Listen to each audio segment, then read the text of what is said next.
गुजरात में समंदर किनारे मेगा डेमोलिशन ड्राइव चल रहा है। सरकार के बड़े बुलडोजर साधारण छोटे बड़े आलीशान घरों को तोड़ रहे हैं। केवल तोड़ ही नहीं रहे, उन्हें मिट्टी में मिला रहे हैं। इन इमारतों पर लोहे का पंजा लगाने से पहले पूरी की पूरी बस्तियों को मानव रहित कर दिया गया है। बहुत दिनों से सोशल मीडिया और दूसरे चैनल से खबर आ रही थी कि कृष्ण की द्वारका से हिंदू चले गए हैं, कृष्ण की द्वारका में मुस्लिम बस गए हैं। सीमा से लगे समुद्री किनारों पर बहुत तेजी से बस्तियां बसाई जा रही हैं। समुद्री किनारे पर बस रही बस्तियों की खबर सरकार को भी मिली।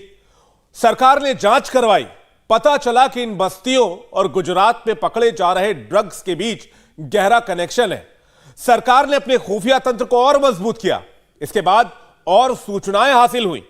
जब सूचनाएं पुख्ता हो गई तो सरकार ने रातों रात कृष्ण की द्वारका में बुलडोजर उतार दिए। पहले वो बुलडोजर कुछ और काम करते रहे, फिर हजारों पुलिस वाले आए और बुलडोजर असली काम पर लग गए। इसके बाद हल्ला मचा कि सरकार मुसलमानों को मिटा रही है। केस कोर्ट में गया। अदालत ने कहा कि सरकार सही है। हिंदू धार्मिक स्थलों के इर्द गिर्द राष्ट्रीय सुरक्षा के स्ट्रेटेजिक लोकेशन पर समुद्र तट पर अवैध कब्जा देश के लिए घातक है।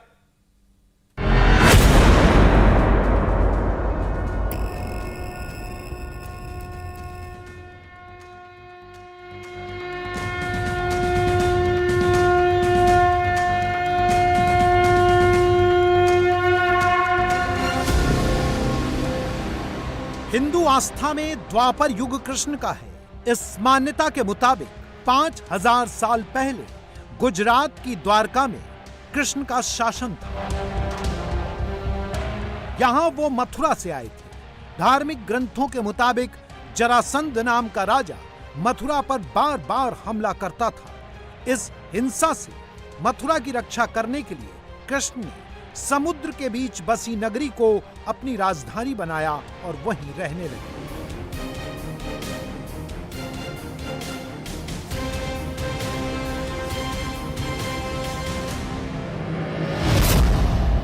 भारत के नक्शे में यह है गुजरात। गुजरात के समुद्री किनारे से सटा यह है द्वारका। द्वारका 3 हिस्सों में बटी है। पहला हिस्सा है मूल द्वारका।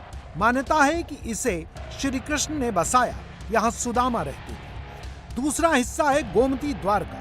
यहाँ भगवान का मूल मंदिर है। जनश्रुति के मुताबिक यहाँ श्री कृष्ण का दरबार चलता था। तीसरा हिस्सा है बेट द्वारका। इसे असली द्वारका मानते हैं। यहाँ श्री कृष्ण का निवास स्थान माना जाता है। बेट द्वारका का यह मंदिर कृष्ण का महल माना जाता है। यहाँ जो मूर्ति लगी है वो 5000 साल पुरानी मानी जाती है।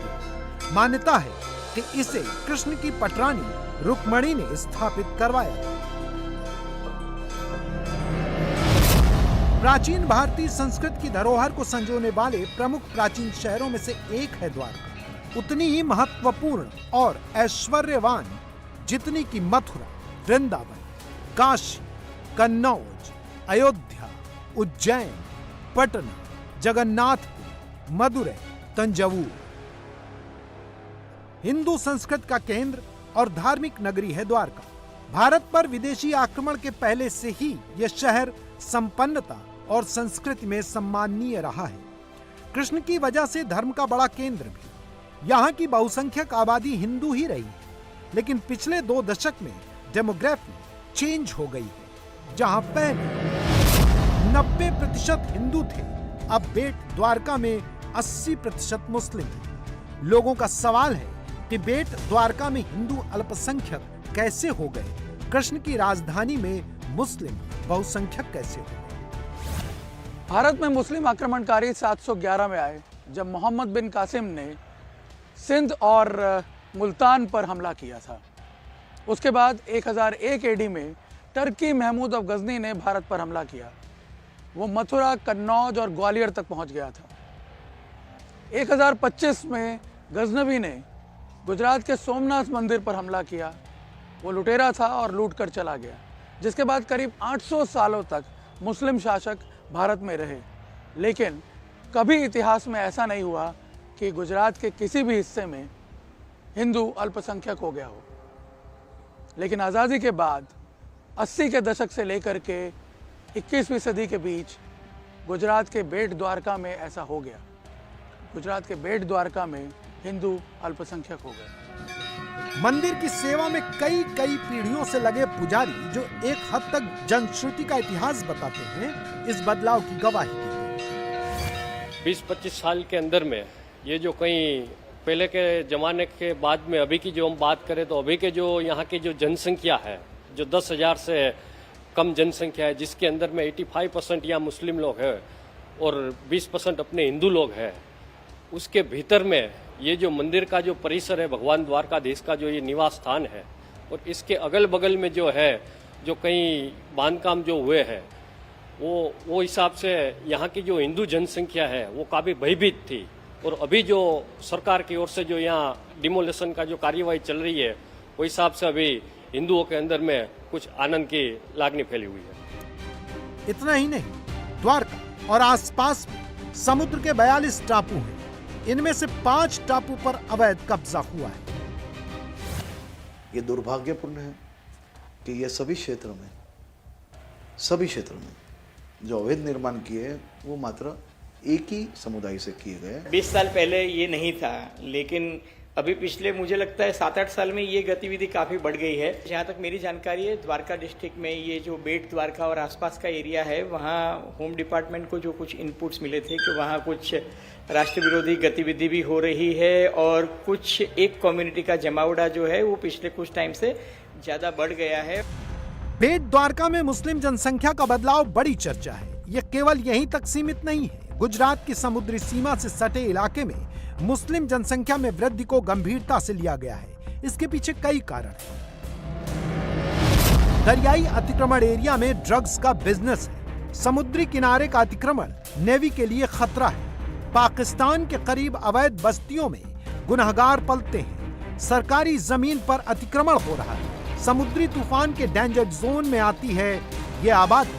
सरकार के लिए अवध का मतलब है कि भी कोई भी गैरकानूनी तरह से आगे कुछ भी रख के पीछे गैरकानूनी करेगा तो वो भी नहीं चलाएंगे, ये क्लियर है। यही सबसे बड़ी वजह है।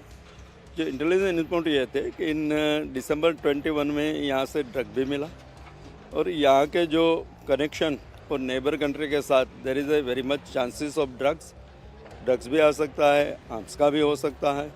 और यहाँ के जो लैंडिंग पॉइंट है कंपैरेटिवली शोर है, जो हमारा सीशोर है वो शैलो है और कोई भी ये मच्छी मारी बोट में यहाँ चीज़ें ट्रांसफ़र होने के चांसेस है। और रिमोट प्लेस पर without any type of restriction ये चीज़ें चलानी वो सिक्योरिटी के हिसाब से बहुत बड़ा खतरा है। और पूरा इसे जांच करके ये देखा कि नहीं ये बात सही भी है और यहाँ इलीगल कंस्ट्रक्शन कोई भी हाल में होना नहीं चाहिए। ये जो पॉइंट है ये IMBL से 70 नॉटिकल माइल्स ही दूर है। यहाँ बैकग्राउंड में देखेंगे पूरा जो है कोस्टल एरिया है।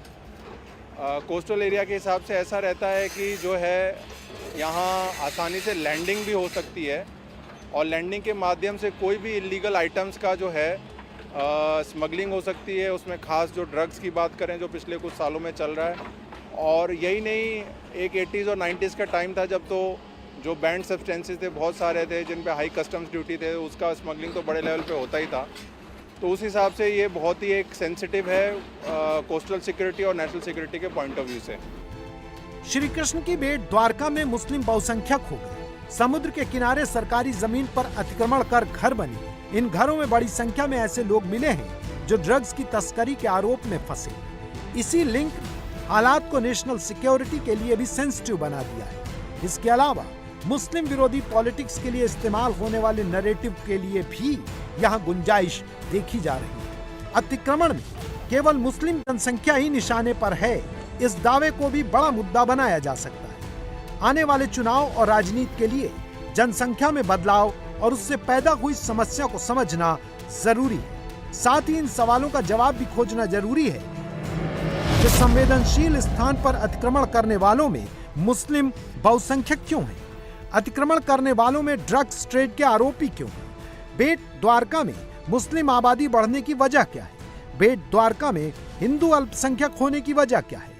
गुनाह का धर्म होता है या नहीं? जमीन पर कब्जा गजवाए हिंद का प्लान है?